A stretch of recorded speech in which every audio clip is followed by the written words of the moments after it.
देखिए, कोई भी इंसान अगर कुछ बात बोलता है तो वो बात उसकी स्पीच कहलाती है। और अगर हमें वो बात किसी को आगे जाके बतानी है तो उसके दो तरीके हो सकते हैं, या तो डायरेक्ट यूं कि यूं उसकी बात बता दी जाए, या कोई इनडायरेक्ट तरीका होता है। यानी हमें अगर उसकी बात को रिपोर्ट करना है किसी को जाके तो दो तरीक़ों से हो सकती है, या तो डायरेक्ट या फिर इनडायरेक्ट।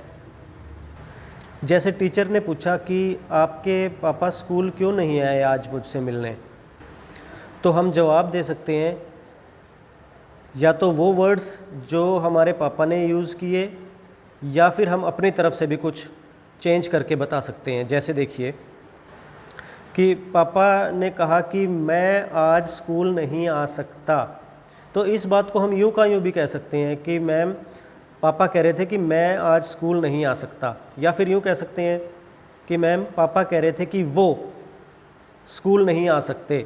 यानी हमने उसमें कुछ बदलाव कर दिया, पर्सन भी चेंज करना होता है इसमें, और एक टेंस भी बदला जाता है।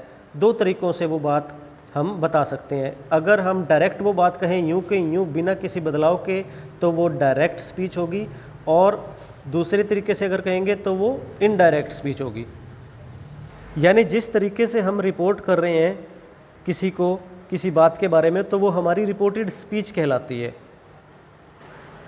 अब देखिए सेंटेंस किस तरह के मिलते हैं। सेंटेंस इस तरह के मिलते हैं, he said to me I play chess. अब इसमें हमें दो चीज़ें कम से कम चेंज करनी होगी, एक तो पर्सन में चेंज होगा यहाँ पर, और एक टेंस में चेंज होगा।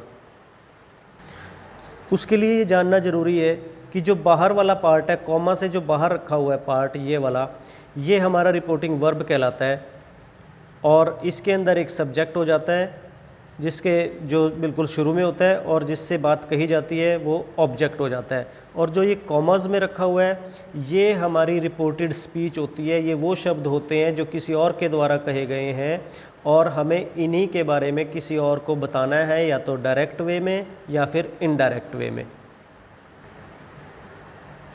और ये जो फर्स्टली जहाँ पर जो किसी के द्वारा जो बात कही गई है, जो बात कह रहा है, वो सब्जेक्ट ऑफ रिपोर्टिंग वर्ब हो गया, और जिसको ये बात बोली जा रही है वो ऑब्जेक्ट हो गया। हमें ये छोटी सी बात याद रखनी है।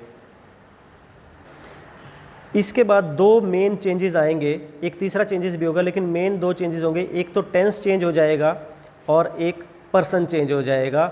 इन वाले सेंटेंसेस में कोई भी सेंटेंस आपके सामने दिया हो कॉमास में, वो चेंज हो जाएगा दो तरीक़ों से, टेंसेस चेंज होंगे और पर्सन चेंज होगा।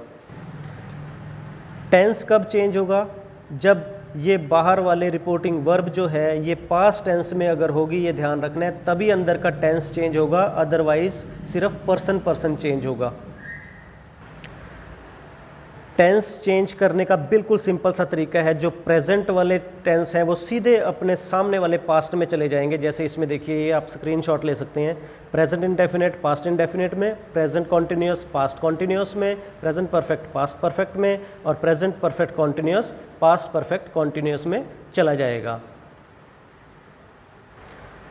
इसी तरीके से अगर पास्ट टेंस दे रखा हो, पास्ट में आपको दो ही मिलेंगे, या तो पास्ट इंडेफिनिट मिलेगा या फिर पास्ट परफेक्ट मिलेगा। इनको चेंज कैसे करना है? देखिए, पास्ट इंडेफिनिट सीधा चला जाएगा पास्ट परफेक्ट में, और पास्ट कॉन्टिन्यूस जा रहा है सीधा पास्ट परफेक्ट कॉन्टिन्यूस में। ये पैटर्न मैंने बनाया हुआ है एरो के साथ, इसको नोट कर लें आप। अब अगर फ्यूचर दिया हुआ है, टेंस फ्यूचर टेंस में है, तो ये देखिए, ये विल, शैल और कैन में, ये मैंने बताया हुआ है, ये विल वुड में चला जाएगा, शैल शुड में, कैन कुड में, और मे माइट में। ये टेंसेस का चेंज हो गया। आप एरो से बिल्कुल देख सकते हैं कि कैसे चेंज हुआ है।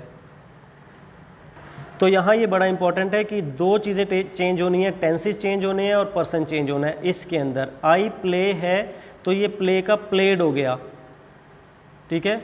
जो प्रेजेंट इंडेफिनिट था वो पास्ट इंडेफिनिट में चला गया। इसी तरह से सारे चेंजेस आपने कर लेने हैं। अब बात आई पर्सन को चेंज करने की, वो देखिए कैसे होगा। अभी मैंने पीछे बताया था कि सब्जेक्ट और ऑब्जेक्ट क्या होता है। अब देखिए, सब्जेक्ट अगर है तो वो फर्स्ट पर्सन के अकॉर्डिंग चेंज होना है, और ऑब्जेक्ट अगर है तो सेकंड पर्सन के अनुसार चेंज होना है, और अगर आपका थर्ड पर्सन है तो उसमें कोई चेंज नहीं होगी। पर्सन जो अगर थर्ड दिया हुआ है तो थर्ड पर्सन आपके आंसर में भी, यानी कि इनडायरेक्ट बनाते वक्त भी वो पर्सन यूं का यूं ही रहेगा, उसमें कोई चेंज नहीं होगा। अगर थर्ड पर्सन दिया हुआ है तो थर्ड पर्सन ही रहेगा। अगर फर्स्ट पर्सन दिया हुआ है तो आपने सब्जेक्ट के अकॉर्डिंग चेंज करना है, वो अभी मैं बताता हूँ। सेकंड पर्सन दिया हुआ है तो ऑब्जेक्ट के अनुसार, और थर्ड पर्सन में no change at all. First person, second person और थर्ड पर्सन भी देख लो क्या होते हैं। फर्स्ट पर्सन देख लिया आपने, आई, माई, मी, वी, अवर, अस, ये होते हैं। Second person you, your, you, और third person he, she, it, या किसी का भी कोई भी नाम हो, किसी चीज़ का नाम हो, किसी व्यक्ति का हो, वस्तु का हो, कुछ भी नाम हो, वो थर्ड पर्सन हो जाएगा, और थर्ड पर्सन को कभी चेंज नहीं करना है। जैसे अब ये एग्जाम्पल देखिए, ये लिखा हुआ है, he said to me I am reading a book. अब इसमें पर्सन देखिए कैसे चेंज हुआ। एक तो आपने ये करना है, सेड की जगह टोल्ड कर देना है, और ये कॉमर्स हटा देने हैं, ये सारे कॉमर्स गायब हो जाएंगे, और एक वर्ड आ जाएगा दैट। और आई जो है ये फर्स्ट पर्सन है, ये सब्जेक्ट के अनुसार जाएगा, सब्जेक्ट के अकॉर्डिंग, यानी सब्जेक्ट हमारा ही था, तो सब्जेक्ट ही था तो ही के अकॉर्डिंग ही थर्ड पर्सन है, सॉरी ही, हाँ थर्ड पर्सन है, और थर्ड पर्सन को हमने, फर्स्ट पर्सन जो है वो सब्जेक्ट के अनुसार चेंज हुआ, और सब्जेक्ट हमारा ही है तो हमने यहाँ पर ही लगा दिया। ठीक है, फर्स्ट पर्सन है आई, और फर्स्ट पर्सन कैसे चेंज हुआ, ही के अकॉर्डिंग, सब्जेक्ट के अनुसार। ये देखिए फर्स्ट पर्सन सब्जेक्ट के अकॉर्डिंग, और वो सब्जेक्ट के अकॉर्डिंग हमने यहाँ पर ही लगा दिया। और एम रीडिंग प्रेजेंट टेंस है, प्रेजेंट कॉन्टिन्यूस, और इसकी जगह वाज रीडिंग आ गया, पास्ट कॉन्टिन्यूस टेंस। तो ये दो चेंजेस मेजर इस तरह से हो गए। अब और चेंजेस देखिए ये क्या हो रहे हैं, क्योंकि बात बीत चुकी है जो हम बता रहे हैं, और वो पास्ट की हो चुकी है, तो ये इस तरह के चेंजेस भी आएंगे। अगर कहीं डायरेक्ट स्पीच में नाउ है तो देन हो जाएगा, दिस है तो दैट हो जाएगा, दीज है तो दोज हो जाएगा। ये चेंजेस आप देख लो, येस्टरडे, द प्रीवियस डे, और ये चेंजेस हो जाएंगे, जस्ट है, देन है, इस तरह से ये सारे चेंजेस हो जाएंगे, और आपका चैप्टर ये कंप्लीट हो जाता है यहाँ पर। इसके बाद कुछ और ज़्यादा टिपिकल पार्ट जो होगा वो इस चैप्टर का, वो बाद में करेंगे। पहले ये चैप्टर आपका यहीं तक, इतना ही अगर आप कर लें तो ये कंप्लीट है।